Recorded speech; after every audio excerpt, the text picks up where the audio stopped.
Hello my dear friends, welcome to my YouTube classes.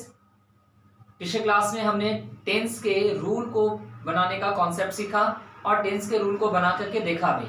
ठीक है, I hope कि आपको भी वो रूल खुद से बनाना आ गया होगा। अब हम लोग टेंस के इंपॉर्टेंट पॉइंट्स को डिस्कस करेंगे। देखिए, टेंस में जानने लायक बहुत सारी बातें होती हैं।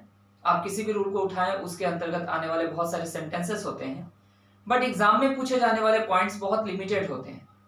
तो हम लोग अभी जो टेंस को स्टडी करेंगे वो सिर्फ और सिर्फ उन पॉइंट्स के बेसिस पे स्टडी करेंगे जो एग्जाम में ज्यादातर फ्रिक्वेंटली पूछे जाते हैं।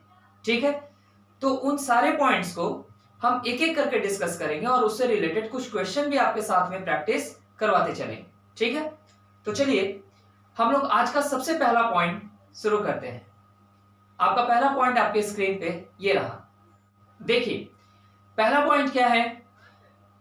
If two sentences of future are given and one of them starts with if, when, until, unless, after, before, in case, as long as soon as, etc.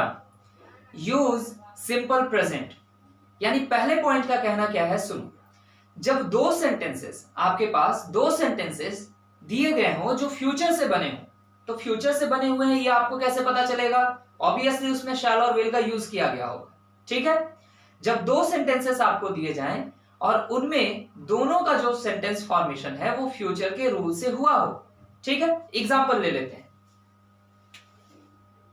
If he will come I will teach him. If he will come I will teach him. अब गौर करके देखिए इस sentence को। दो sentence हमें दिए गए और दोनों को फ्यूचर में लिखा गया। दोनों को फ्यूचर में लिखा गया। मैंने कहा ना, फ्यूचर कैसे पता चलेगा आपको? शैल और विल का यूज किया गया होगा। तो हो गए ना, दो सेंटेंसेस दिए गए हैं और दोनों को फ्यूचर में लिखा गया है। तो आपको क्या करना है? उस वाले हिस्से को ढूंढना है। कौन से हिस्से को? जिसकी शुरुआत if, when, until, unless, after, before, in case, as soon as long as, इनसे हो। जिनकी शुरुआत इन वर्ड से हो, आपको उस वाले हिस्से को ढूंढना है। हमने ढूंढ लिया उस हिस्से को। ये इस हिस्से की बात हो रही है, इस वाले पार्ट की बात हो रही है। तो यहां जो रूल लगना चाहिए वो कौन सा लगना चाहिए? Simple present. Simple present. अब आप गौर करेंगे, सिंपल प्रेजेंट में हमें विल की आवश्यकता नहीं है, क्योंकि सिंपल प्रेजेंट का रूल आपको मालूम है V1 और V5। V1 और V5, उसमें भी हम ही के साथ क्या लगाएंगे? वर्ब 5। तो हम लोग यहां से विल को हटाएं और कम को कम्स में कन्वर्ट किए। कम को कम्स में कन्वर्ट किए। ठीक है, तो आपका पॉइंट क्या हुआ? अगर फ्यूचर के दो सेंटेंसेस दिए जाएं और उनमें से किसी एक के साथ if, when, until, unless, after, before, in case, as soon as long as, etcetera, अगर ये मौजूद हो तो आप इस वाले हिस्से में सिंपल प्रेजेंट का यूज करें। सिंपल प्रेजेंट का यूज करें। एक और एग्जांपल लिया जाए। They will help us if we will help them. If we will help them. अब गौर कीजिए, सेंटेंस में भी हमारे पास फिर से दो सेंटेंस दिए गए और इन दोनों सेंटेंसेस को फ्यूचर में बनाया गया और यहां पे भी हमें क्या मौजूद मिला? इफ। तो इस वाले हिस्से को गौर कीजिएगा। इस बार इस वाले हिस्से को गौर कीजिएगा, क्योंकि इफ इसके साथ लगा हुआ है ना, तो ये वाला हिस्सा कहां बनना चाहिए था? सिंपल प्रेजेंट में। कहां बनना चाहिए? सिंपल प्रेजेंट में। तो जब आप इसको सिंपल प्रेजेंट में बनाते हैं तो सबसे पहले विल को हटाइए और सिंपल प्रेजेंट में आने वाला वर्ब V1 या V5 हो सकता है। वी के साथ हम लोग वर्ब 1 का यूज करते हैं। वी के साथ वर्ब 1 का यूज करते हैं। इसका मतलब है कि यहां सिर्फ विल को हटा दीजिए तो सेंटेंस आपका करेक्ट हो जाएगा। लेकिन ऊपर वाले एग्जांपल में विल को हटाने के बाद भी हमें कम को कम्स में बदलना पड़ा था। रीजन क्या था? कि ही के साथ वर्ब का कौन सा फॉर्म आता है? वर्ब 5। ठीक है, तो उम्मीद करते हैं आपका ये पॉइंट क्लियर हो गया होगा। ये पहला पॉइंट है। दूसरा पॉइंट अगले वीडियो में मिलेगा, लेकिन ये पहला पॉइंट है। इस पहले पॉइंट को क्लियर कर लीजिए और अभी हम कुछ एग्जांपल इसी पॉइंट से आपके सामने सॉल्व करेंगे। ठीक है, देखिए इन क्वेश्चंस को। सबसे पहला जो क्वेश्चन है, unless you will labour hard you will fail. आपके पास दो सेंटेंस दिए गए हैं, इनको फ्यूचर में बनाने की कोशिश की गई और इनमें से किसी एक के साथ हमें क्या मिला, अनलेस। तो अनलेस वाले हिस्से में हमें सिंपल प्रेजेंट का यूज करना चाहिए, इस वजह से विल को हटाएंगे। अब ये देखिए कि सब्जेक्ट क्या है, तो सब्जेक्ट यू है, यू के साथ हमें वर्ब वन का यूज करना है जो बिल्कुल सही है, यानी हमें यहां एस जोड़ने की आवश्यकता नहीं है। ठीक है, दूसरे वाले क्वेश्चन में आइए। I will inform you as soon as I will reach Patna. यहां भी गौर कीजिए, we have been given two sentences, both the sentences are in future and as soon as has been used to connect these two sentences। तो as soon as वाले हिस्से को हम लोग will नहीं देंगे और उसको सिंपल प्रेजेंट में बनाएंगे। I के साथ वर्ब का कौन सा फॉर्म आएगा, वन, बिल्कुल सही है, यानी सिर्फ will हटा दो। सेकंड वाले एग्जांपल में भी और फर्स्ट वाले एग्जांपल में भी सिर्फ will हटा देने से काम चल गया।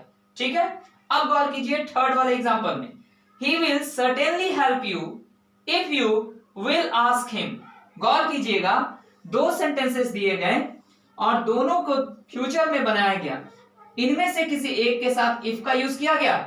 इफ वाले हिस्से को विल नहीं चाहिए, विल हटा दीजिए और सब्जेक्ट को चेक कीजिए, सब्जेक्ट यू है, यू के साथ वर्ब का फर्स्ट फॉर्म आएगा। इसका मतलब है यहां भी सिर्फ विल हटा देने से सेंटेंस सही हो जाएगा।